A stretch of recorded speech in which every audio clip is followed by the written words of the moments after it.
देख करके मेरा मन विकट हो गया।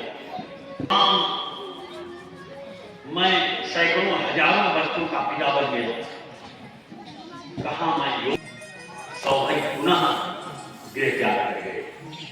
तो सौभाग्य एक दिन ये था, ऐसा था कि जब जहां पर सौभाग्य रखते थे वहीं पर एक बड़ी सी मछली को गरुड़ जी ने झपट्टा मार के मछली चिल्लाने लगी। सौभाग्य को गया, सौभाग्य ने श्राप दे दिया गरुड़, आज के बाद इस स्थान पर आकर के अगर तुमने किसी जलचर को खाया तो तुम्हारे मस्तक के सैकड़ों बदले। इस रहस्य को काली जानता था, इसलिए वह किसी के पांव के निशान पर गए। इसलिए गरुड़ तुमको देखेंगे, तुम्हें प्रणाम करेंगे, तुम्हें खाएंगे नहीं, जाओ निश्चित। अब एक दिन भगवान को उच्चारण करके आप लोग घबराई नहीं, कथा पूरी।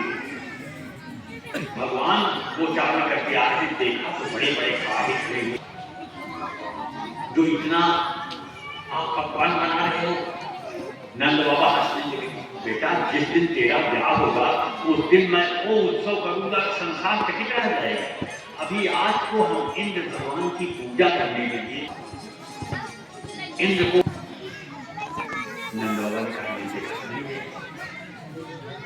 मैंने सुना है लोगों के मुख से कि प्रत्यक्ष देवताओं की पूजा करना चाहिए। प्रत्यक्ष देवता की पूजा करने के बाद बहुत समय तक प्रत्यक्ष देवता की पूजा करने के बाद यह अधिकार मिलता है कि परोक्ष देवताओं की पूजा।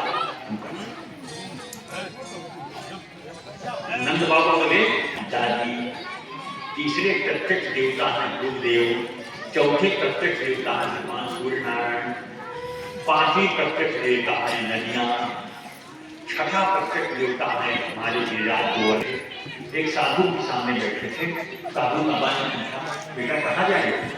महाराज माँ के निवासी का दर्शन करने जा रहा हूँ। बहुत अच्छा, घर में कौन कौन?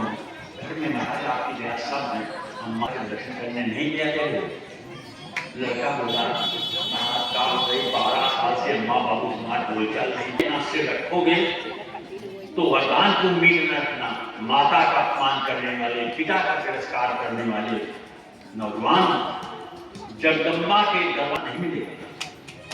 तू अपने शरीर को इसलिए गिरिराज गोवर्धन की पूजा की जाए। सब वाले, सब पकवान, सब जलवा गिरिराज गोवर्धन की पूजा। अरे मैं ही पंडित की जगह पूजा करा देता हूँ, पहले काम होने के लिए जल लाओ, अब वाले चले यमुना की ओर। अब आप जानते हो गिरिराज गोवर्धन से यमुना काफी दूर